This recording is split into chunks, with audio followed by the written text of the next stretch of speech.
ایک خلیفہ بنا نبی کی زندگی کے بعد، ایک بنا نبی کی زندگی میں، ایک بنا سقیفہ میں، ایک بنا غدیر میں، ایک ہاتھ صحابی نے بلند کیا، ایک ہاتھ نبی نے بلند کیا۔ لڑنا نہیں، جھگڑنا نہیں، گھر جا کے فیصلہ کرنا ہے قرآن میں اطاعت صحابی کی واجب ہے یا نبی کی واجب۔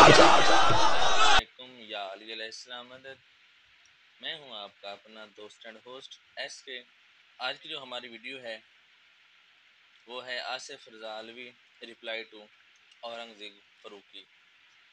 تو اس میں یہ بتایا گیا ہے کہ نعوذ باللہ مطلب ان کے عقیدے کے مطابق فاروقی صاحب یہ کہنا چاہ رہے ہیں کہ مولا علی اور اولاد علی کے جو امام ہیں وہ پہلے 3 خلیفہ ہیں۔ تو ڈیفینڈ کرتے ہوئے اس سے ریپلائی دیا آصف علوی نے۔ تو چلتے ہیں، چل کے دیکھتے ہیں ویڈیو میں کہ فاروقی صاحب نے کیا کہا ہے اور اس کا ریپلائی آصف علوی نے کیا دیا ہے۔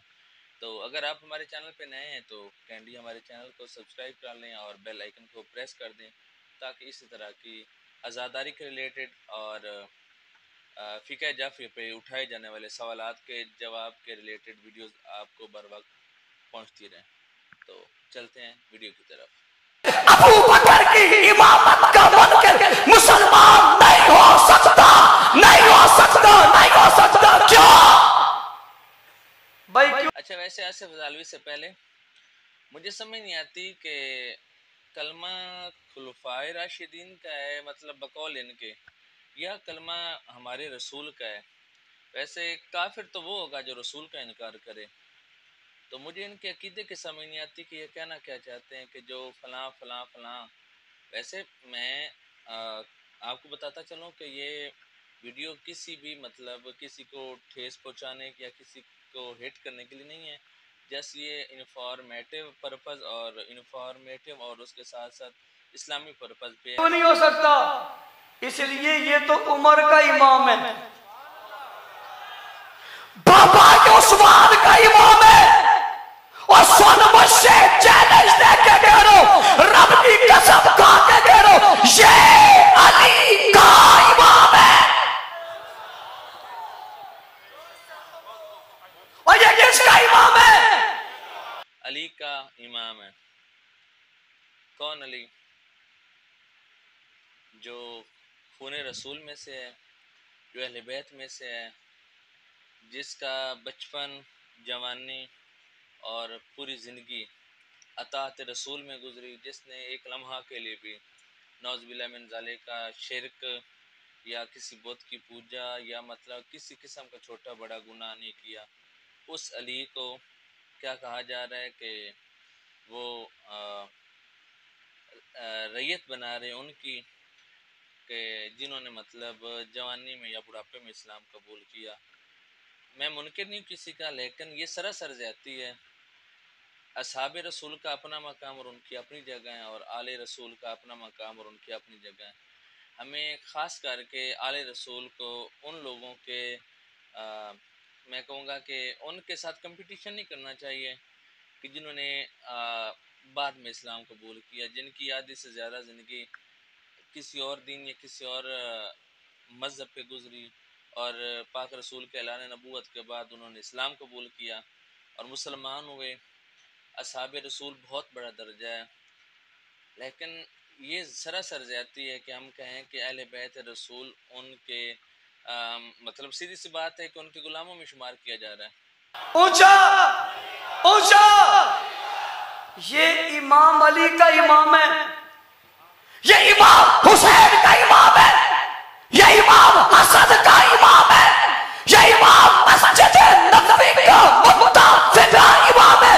کوئی ایک بھی ایسا نہیں ہے اس کی امامت پر مصلی چھوڑ کر سب چھوڑ کر واپس کیا ہو۔ جو امام مسجد نبوی کا امام ہے، اور جو آیا ہی اللہ کے گھر میں ہے، آیا بھی اللہ کے گھر میں اور دنیا سے پردہ پوشی کرتے وقت بھی اللہ کے گھر سے گیا ہے۔ کیا بات ہے! مسجد نبوی کے گیٹ سے نکل گیا ہو، کوئی ایک بھی ایسا نہیں ہے۔ ہر آدمی کھڑا رہ کر بتا رہا تھا، ارے کیا بتا رہا ہے؟